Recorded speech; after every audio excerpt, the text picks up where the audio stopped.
बिस्मिल्लाहिर्रहमानिर्रहीम अस्सलाम वालेकुम वेलकम टू बायोलॉजी क्लास 11 बायोलॉजी दा شپږم نمبر چپټر دی په دې کې یو ټاپک دی چې کنټرول اف بیکټیریا بای کیمیکل میتھډ د دې نه مخکې موږ فزیکل میتھډ وی باندې موږ دا وی چې بیکټیریا چې دي هغه به موږ په فزیکل میتھډ باندې څنګه کنټرول کوو یعنی بیکټیریا به موږ روکاوو چې دا موږ نقصان را نه کړي اوس زموږ سره کیمیکل میتھډ دي یعنی داسې کم کیمیکلز دي چې دا هغه کیمیکلز د وجینا دغه بیکټیریا چې د مړ شي او موږ له نقصان را نه کړي موږ د روزمره شیزونو سره زموږ واسطه راځي موږ یې رالو موږ پې چې دی فرض کړه موږ خوراک خورو زموږ د لوښو سره واسطه راځي زیاتره دا کیمیکلز په کار راځي د بیکټیریا مړه کولو دپاره په هسپتال کې ځکه چې هسپتال کې چې دی ټول بیماران خلک دي څوک په کرسۍ کښېني څوک په بنچ کښېني څوک په کاونټر باندې ودرېږي څوک په بیډ کې سملي نو دا بیکټیریا چې دی د دغه مرض نه چې دی دا په هر ځای کې چې دی خواره شوي نو د دې لپاره کیمیکلز استعمالیږي چې دا بیکټیریا چې دی موږ روکاو کړو د بیکټیریا چې دی دا مړه شي نو د هغې لپاره موږ یو څو کیمیکلز استعمالوو هغه کیمیکل څه دي پکې اونلاین کیمیکل زموږ سره دی پینولیکس پینولیکس موږ استعمالوو چې په دې باندې زیاتره د موږ هسپتال کې استعمالوو چې په دې باندې کومه ځمکه چې ده دا پې موږ صفا کوو بیډونه چې دي دا پې صفا کوو کاونټر باندې سړی ودرېږي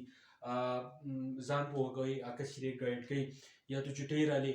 یا تو پیسې ورکړې او د هغې نه علاوه که بنچز تو چې کله انتظار کې په هسپتال کې به بنچز باندې کښېنې نو د دې هر څه صفا کولو لپاره پینولیکس کیمیکل چې دی دا استعمالېږي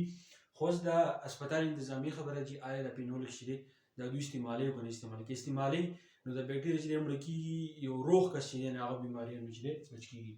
بل زموږ سره دی کلورین هم زموږ سره د بیکټیریا مړه کولو لپاره استعمالېږي دا موږ الو خو ډېر په لږ مقدار باندې الو په ګرام کې ډرینکینګ واټر کوم چې د څښو اوبه دي په هغې چې کوم بیکټیریا د هغې مړه کولو لپاره او د هغې نه علاوه کوم سویمینګ پول خلک چې پکې لاندې بلو کلر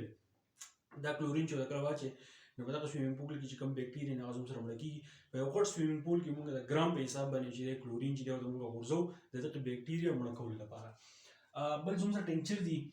used against antiseptics کله چې ځای زخمي شي زموږ د ځینې چې دی وینه ځي یا تو راتاو شي ستا سرمن چې د هغه خرابه شي نو د هغې لپاره چې موږ ټینکچر چې دی موږ استعمالوو د صفایي لپاره چې کوم بیکټیریا دي په نښتې هلته چې دی لرې شي بیا زموږ سره فارمالډیهایډ د څه لپاره استعمالوو ټو پریزرو بایولوژیکل سپیسیمن په لیبارټري کې چې کوم بایولوژیکل سپیسیمن د ماشومانو لپاره چې کوم پریکټیکلز وغیره کېږي په هغه بوتلو کې په ډبو کې به تاسو لیدلي مختلف قسم سپیسیمن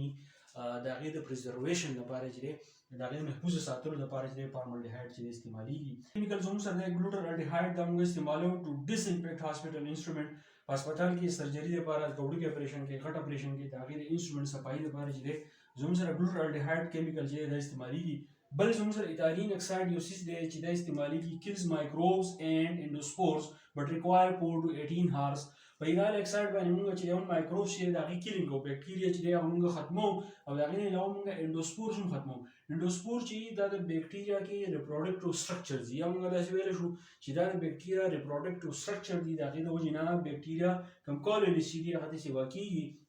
ایتالین اکساید چې کله دا مایکروبز مړه کوي نو دا زموږ سره د 4 نه واله د 18 ګنټې چې دی زموږ سره راغلي نو په دې کیمیکلز باندې بیکټیریا زموږ سره مړه کېږي یو زموږ سره پینولیکس دی کلورین دی ټینکچر دی فارمالډیهایډ دی ګلوټرالډیهایډ دی ایتالین اکساید دی نو دا نومونه یاد ساتئ په شارټ کوېشن کې دا راځي او تاسو په ایم سی کیوز کې هم دا راتلی شي چې پلانکې څه چې دی هغه زموږ سره صفا کېږي په څه باندې ټینچر باندې فارمالډیهایډ باندې کلورین باندې پینولیکس باندې نو دا نومونه چې دی ځان سره یاد وساتئ او بیا د دې کار سره اندام ځان سره یاد وساتئ شارټ کوېشن کې دا راځي په ایم سی کیوز کې هم دا راځي په دې پسې به ایکسرسایز دی انشاءالله چې دی تاسو ته بیا وکړم تھینک یو ډېر مننه